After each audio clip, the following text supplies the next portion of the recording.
Hola, ¿qué tal? Mi nombre es Eleazar, mi nombre chino es Ayla y esta es una cápsula nueva de China. En esta ocasión tenemos un invitado especial, es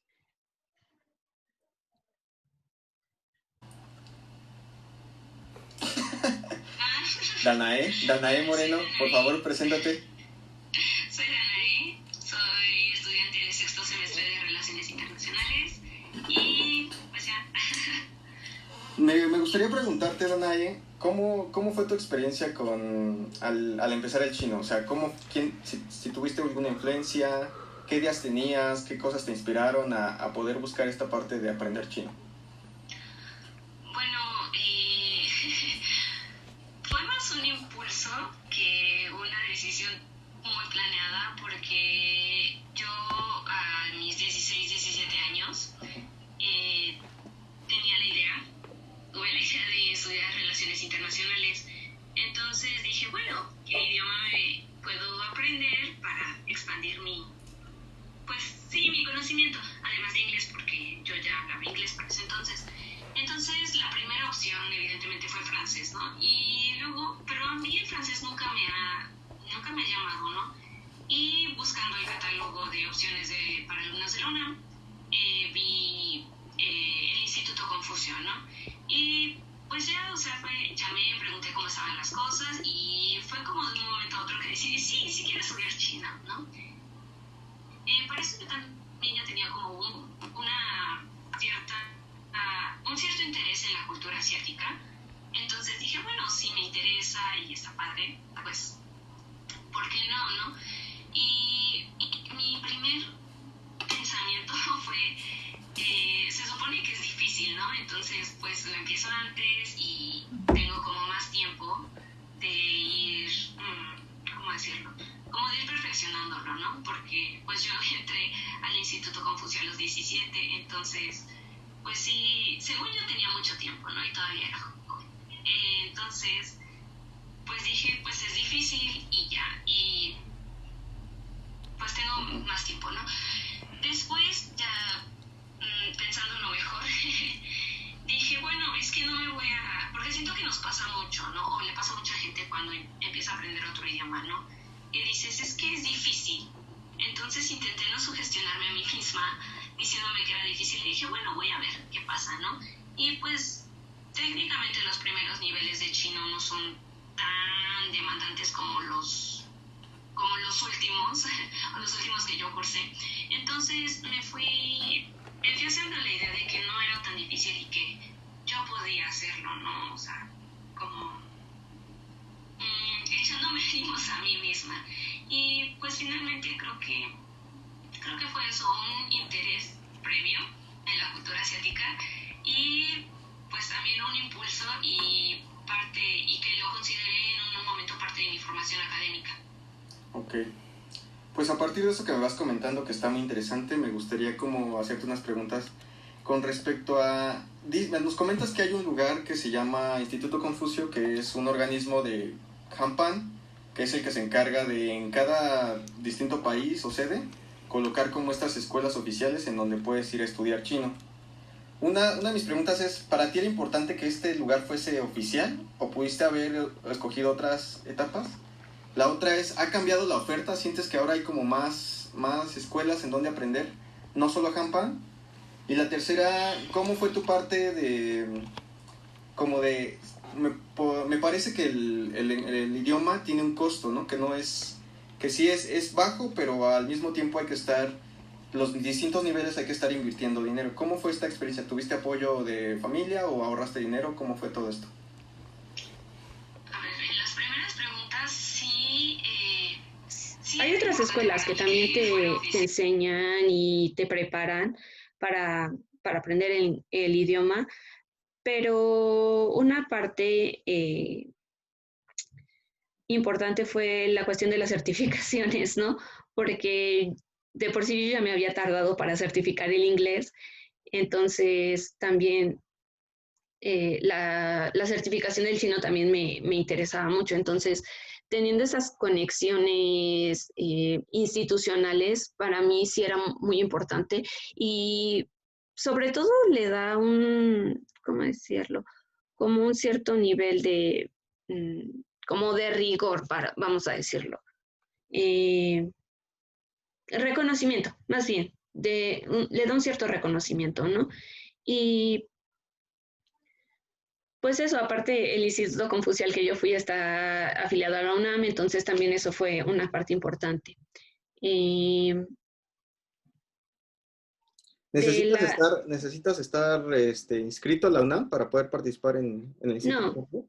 Okay. no, solo es como que tiene el nombre, pero sí hay, o sea, sí hay muchas personas que no son de la UNAM en el Instituto Confucio y tú vas y te inscribes.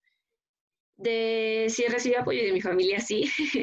En realidad los cursos de chino, por lo menos en ese entonces, rondaban en 3,000 pesos el trimestre. Eh, pues no sé, en realidad no sé cómo consideren esa cantidad mis papás porque ellos eran los que la pagaban. Eh, pero pues sí, o sea, sí, sí tiene un costo y sí, vamos a decirlo, para mí sí valió la pena, ¿no? En ¿Cuál era esta, la última pregunta? ¿Era esa? era exactamente esa pregunta y ya como profundizando un poco más en los distintos años o semestres o periodos que has estado, ¿cómo ha sido el poder estar consumiendo aspectos que te gustan relacionados con el lenguaje? Por ejemplo, ¿qué cosas como consumes del país asiático a partir de que empezaste a aprender este idioma? Ok, yo creo que ha ido en aumento mi interés, o sea, a partir de que empecé a estudiar chino, ha ido en aumento mi interés por conocerlo y sobre todo porque vas entendiendo muchas cosas, ¿no? Muchas de las clases, tanto en el Instituto Confucio como en el CELE, ahora en ALT, no van solo encaminadas a que aprendas el idioma, sino que aprendas parte de la cultura. Entonces, a partir de que los profesores te comparten de su cultura, porque yo tuve vamos a decirlo, la fortuna de tener dos maestras originarias de China. Entonces también, y bueno, y dos maestros que estuvieron allá. También es mucho esta parte de que ellos te comparten y te enseñan no solo el idioma, sino también otros aspectos que incluso tú como estudiante a veces no ves, ¿no? Y que tiene como esa parte de que te incitan a involucrarte, pues. Eh, vamos, yo empecé a consumir más series y novelas chinas a partir de que acabé todos los niveles que había en el CELE, ¿no? Y, o sea, para mí es en parte, vamos a decirlo, como práctica del idioma y por otra parte es sí también la cultura y gusto propio, porque también les tienes que agarrar un cierto gusto porque no es lo mismo, pues. O sea, tienen formatos diferentes, bueno, no formatos, pero sí formatos diferentes, líneas diferentes y eh, por ejemplo, sí hay cosas que vemos, sobre todo en las novelas y la música, que no son iguales, ¿no? Por ejemplo, esta cuestión del amor y el tacto físico son muy diferentes y es algo de lo que te vas dando cuenta, ¿no? Que no precisamente te lo dicen los profesores, sino que ya es una experiencia que tú tomas y que tú vas aprendiendo a través de lo que consumes, ¿no? O sea, ya sean programas de supervivencia o novelas, música, etcétera. Entonces, me dices que una de las diferencias en estos programas de dramas es el contenido explícito, ¿no? Ujú. Que en nuestro país es un poco más claro la escena amorosa y el contacto, y que Sí. en China como que reservan un poco más esa parte y le enfocan hacia otros aspectos más relevantes de la historia. Sí, o sea, y no solo, bueno, en las relaciones interpersonales se ve muchísimo, ¿no? Pero también en cuestiones, o sea, no es solo eso, también en cuestiones de género, en cuestiones de inclusividad, tanto de la comunidad LGBT como de personas con tonos más oscuros de piel, ¿no? Por ejemplo, todos los chinos que se ven en las novelas son de complexión muy clara, o la mayoría son de complexión muy clara. Entonces, ese tipo de diferencias y de cuestiones solo las puedes experimentar o yendo a China o en realidad involucrándote con la cultura, pero puede ser que yo me esté enfocando ahorita muchísimo en la parte como más popular del entretenimiento, ¿no? Entonces, en esa parte del drama, coincide un poco con nuestro tipo de entretenimiento en donde se enfoca mucho en la belleza, en que los personajes tengan este carácter atractivo, guapo, Ujú. seductor, pero en específico con ciertos estereotipos que se podrían analizar más adelante en otra plática con más calma. Pero dices que sí sigue habiendo como unos aspectos muy presentes sobre la belleza, sobre cómo percibir la belleza y cuáles son los estatus de belleza en China. Sí, claro, o sea, definitivamente se ve mucho la diferencia entre los estándares de belleza que tenemos aquí y los que manejan allá, ¿no? Eh, es, vamos a decirlo, eh, es mucha la diferencia, ¿no? Porque allá hay un cierto estereotipo, hay una generalidad de mujeres delgadas, muy, muy, muy delgadas, y aquí, o sea, creo que ha ido transitando más bien a mujeres con más curvas o más lo que podrías llamar buenas, ¿no? En ese sentido. Y en realidad la es muy clara la diferencia, pero creo que también hay ciertas coincidencias, ¿no? Como por ejemplo esta cuestión por ejemplo, los dramas familiares, o vamos a decirlo, los dramas o problemas familiares, incluso, como ya te comentaba, ¿no? La inclusión de la comunidad LGBT o incluso podríamos hablar de un cierto colorismo en la televisión asiática, enfocándonos precisamente en la China. Y pues sí, ¿no? O sea, son patrones que no se dan solo en China, sino aquí en México. Y creo que también es importante poder, con, poder conectar no solo, más bien, rescatar no solo las diferencias, sino también cosas que nos unen, ¿no? Ujú. ¿Crees que en esta parte de la televisión hay un factor moral, ético, de educación hacia la población?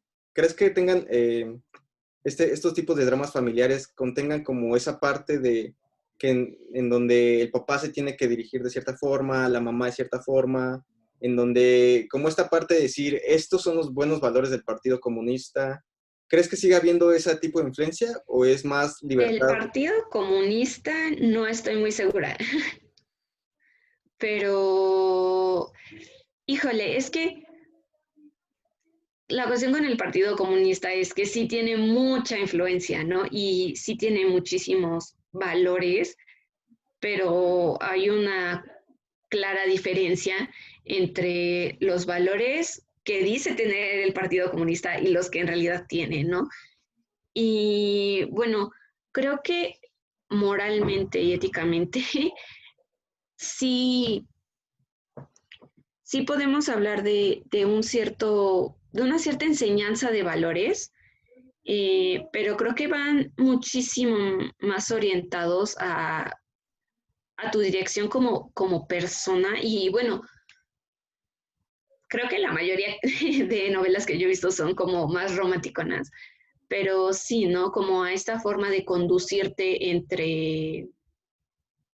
pues entre pares, ¿no? Porque es diferente un poco la forma en la que te conduces como con tu pareja, cómo te conduces con tus padres, y creo que muy pocas veces va a haber como esta conducción para con el gobierno, ¿no? Que es algo como que es algo que los chinos no conectan tanto, ¿no? Son, más bien yo diría que son apolíticos, sí, Ajá, sí existe el término, claro, pero tienen como muy poco interés en eso, ¿no?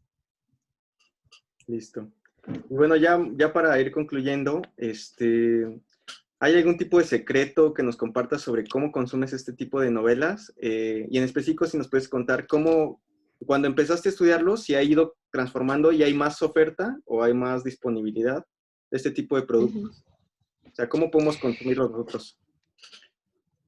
Pues creo que en parte fueron recomendaciones de los profesores de páginas que podrías visitar y otra fue un poco mera coincidencia.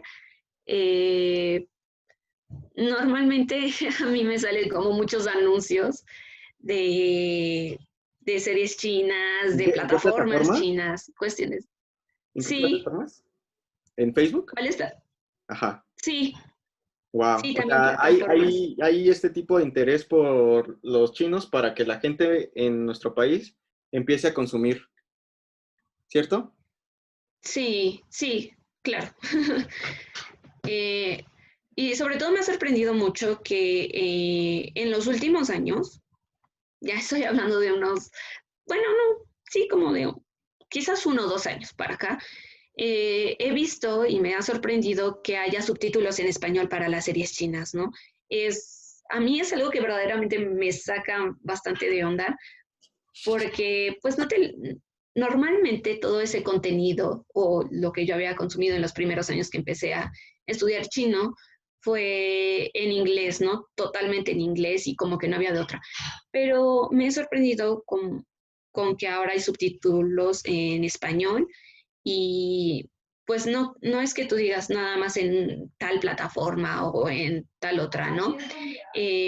Sino en varias, o sea, no es de una sola, sino ya son varias y pues a mí sí me alegra porque también, por ejemplo, yo consumo, eh, bueno, ahorita no tengo tiempo, pero Viki Rakuten es una plataforma y los subtítulos los hacen las mismas personas de la comunidad, ellos lo traducen, ¿no? Con tus conocimientos y hacen equipos y todo lo que quieras.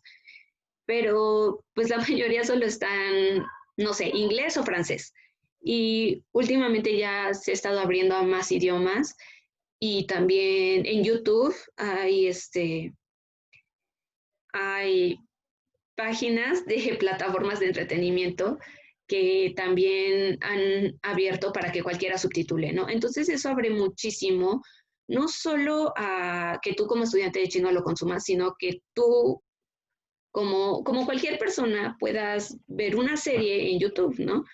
Y bueno, Netflix ha ampliado más el contenido en dramas coreanos, pero también hay algunos chinos.